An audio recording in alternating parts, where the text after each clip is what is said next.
Climatologist Dr. Peter Clark studies the most recognizable feature of the Ice Age: glaciers. We're on the slopes of Mount Hood. Top of Mount Hood is about 11,000 feet, which puts it over 2 miles high. At the peak of the last ice age, the ice sheets that covered North America, for example, were over 1 mile higher than Mount Hood and extended at that elevation all the way from the west coast of Canada east to New England. Scientists believe that at the start of the Ice Age, several different glaciers form in the mountains of northern Canada. After thousands of years, these great walls of ice merge and advance as one. Scientists call it the Laurentide Ice Sheet, named for the Laurentian mountains that it engulfs. A glacier like the Laurentide Ice Sheet is supercompacted snow. As the snow accumulates, it becomes denser and denser until it becomes ice. If the summers are cool, then the ice does not melt. As more and more snow accumulates, glaciers like the Laurentide Ice Sheet begin to move under their own weight. The southern margin of this large ice sheet started to advance southwards towards the U.S. And initially the margin was a pretty continuous, sort of long curved margin that was advancing slowly downwards. But then once it got into the Great Lakes region, the ice started to advance in the Great Lakes as these lobes of ice. Each lobe of ice travels at different speeds, depending on local weather and conditions on the surface.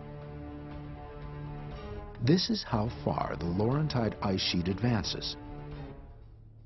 Soon, however, the Earth begins to warm and the glaciers begin to recede. During this warming period, humans and megafauna take advantage of a flourishing ecosystem.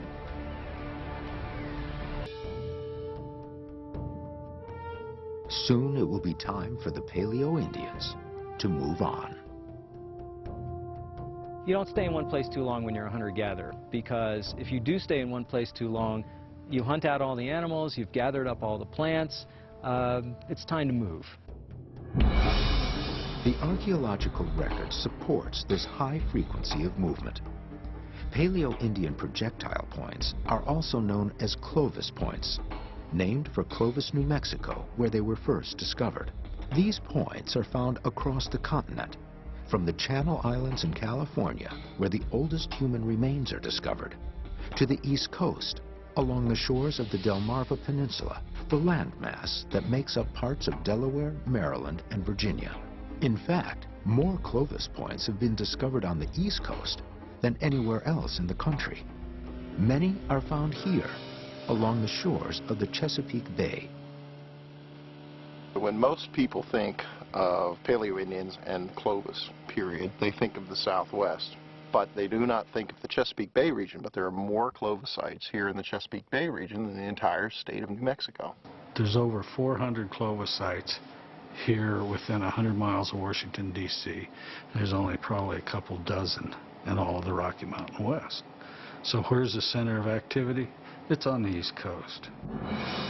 Traditionally, scientists have believed that prehistoric humans arrived in North America by crossing the Bering land bridge from Siberia.